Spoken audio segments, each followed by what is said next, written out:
Ito lang. Ting! Ayos! Ito yung papalot natin.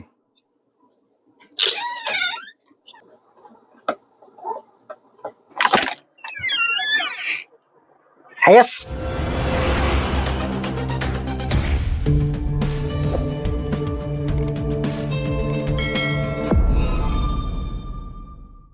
Shoutout guys! Nandito tayo sa bahay ng anak ko, kung ang taong bahay ngayon. Kasi wala sila dito, wala silang lakad. Ako lang at saka yung kanilang aso. So ang gagawin ko dito dahil ako lang mag-isa dito, gagawin ko yung papalitan ko yung mga doorknob nila ng lalo na yung sa toilet. Si minsan nadidiskrasya, nalalak. Palitan ko ng isa na yung wala ng susi, may lock sa loob. Ito talaga pang toilet ito. Saka yung sa main door nila. Kasi bago bili lang nila itong bahay, so marami pang mga adjustments sila. So, tara, magpalit tayo ng doorknob. Ito lang. Ting!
Ayos!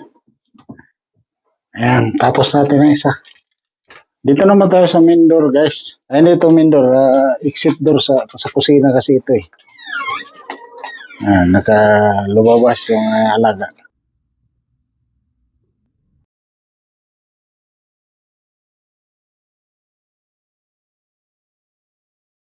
Paglabas mo kasi dito sa balkon, ito yung exit door. Kaya isa rin ito na pinapalitan niya kasi minsan nakakaligtaan malak. Itong klase kasing doorknob, napipihit kasi kahit kahit nakalak siya, nakatono ng lock niya, napipihit. Kaya hindi mo talaga mapag-anuhan na kahit nakalak, mapipihit mo na isasara mo. Yung ipapalit ko, pag nakalak siya, hindi talaga siya mapipihit. So, hindi mo pagkakamalan na hindi nakalak. Mapipilitan ka kay unlock para makalabas ka. Ayan kasi, palaging nadidisgrasya na lumalabas, tapos nakaano pala yung lock dito. Hindi mo na mabubuksan. Palitan natin ng talagang malupit ang lock. Ito, ipapalit natin guys. Ayan. Ito yung papalit natin para hindi rin madulas.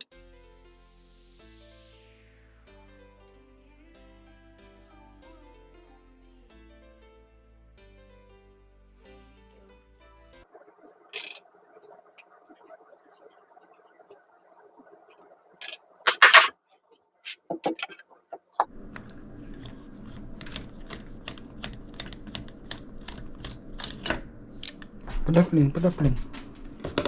Oh, padapling sig panimot og lubot ya tira.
Ayos.